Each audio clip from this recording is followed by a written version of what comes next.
শিক্ষকদের বেতন মামলায় সুপ্রিম কোর্টে ধাক্কা খেল রাজ্য সরকার। কলকাতা হাইকোর্টের সিঙ্গল বেঞ্চ এবং ডিভিশন বেঞ্চে ওই মামলায় রাজ্য হেরে গিয়েছিল।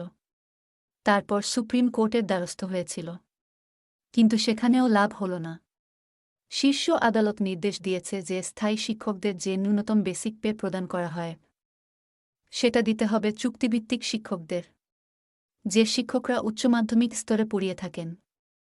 হাইকোর্টের ডিভিশন বেঞ্চ আগেই নির্দেশ দিয়েছিল যে ন্যূনতম বেসিক পে পেয়ে থাকেন স্থায়ী শিক্ষকরা, সেটাই দিতে হবে উচ্চ মাধ্যমিক স্তরের চুক্তিভিত্তিক শিক্ষকদের।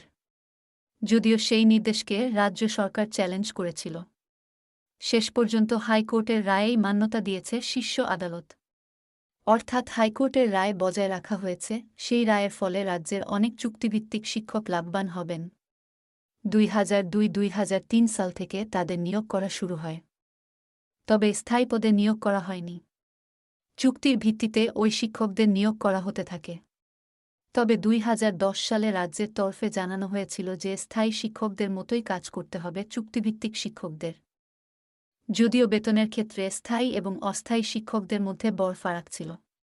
স্থায়ী শিক্ষকদের মতো কাজ করতে হলেও অস্থায়ী শিক্ষকদের বেতনক্রম বাড়ানোর পথে হাঁটেনি রাজ্য সরকার।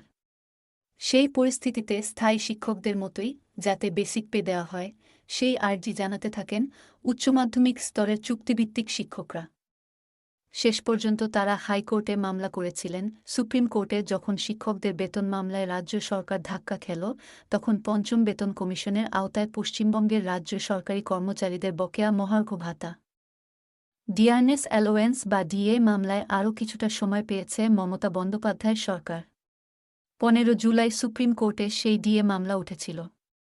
সেদিন শুনানি স্থগিত হয়ে গিয়েছে। 2025 সালের 7 জানুয়ারি ফের ডিএ মামলার শুনানি হবে।